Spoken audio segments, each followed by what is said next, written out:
Thank you, Chairman Hensarling and Ranking Member Waters, for holding this hearing today.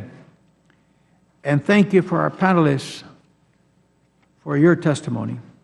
I'd like to take a moment to state my unwavering support for the Export-Import Bank, and I call on our Honorable Chairman to let the majority of the House work its will and allow a vote on the reauthorization of the bank.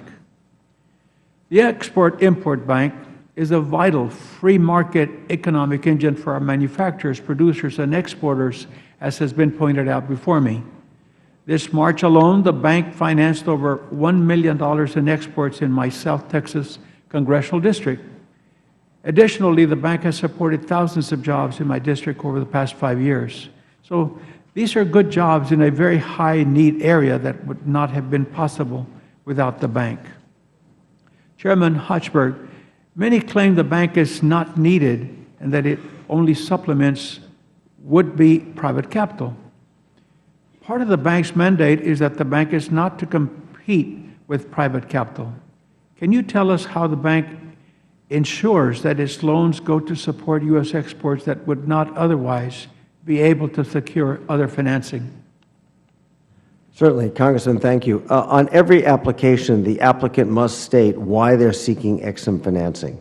And they have to state whether it's because they can't secure financing in the private sector or they have to meet foreign competition.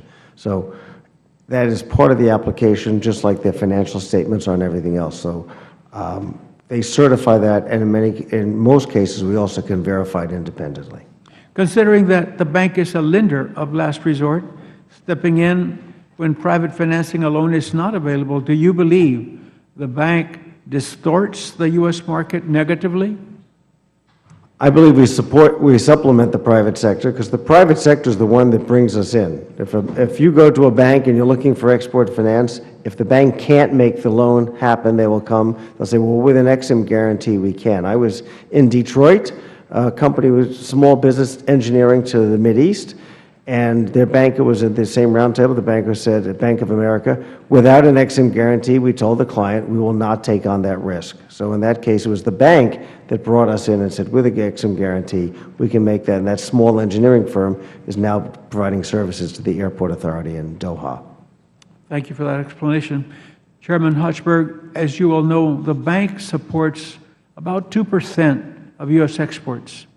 Last year, 2014, that amounted to $27.5 billion worth and 164,000 jobs.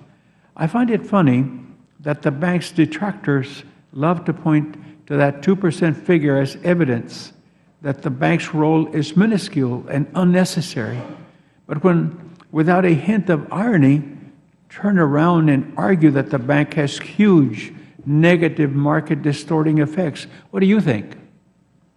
Well, I very much value the 164,000 jobs. I mean, those are family-sustaining jobs. Those are jobs in every state of this country. And those are jobs, exporter after exporter has said, without our support, those jobs would go away. Don Nelson, who has a company out in Bakersfield, California, said, quote, we would probably have to lay off 50 or 60 people without EXIM Bank support. Dave Eichert in the state of Texas, in Olney, Texas, has talked about we would have to lay off as many as 68 employees if the EXIM Bank is not reauthorized. So there's a very direct impact on jobs were we not to be reauthorized. I thank you. Mr. Chairman, I yield back.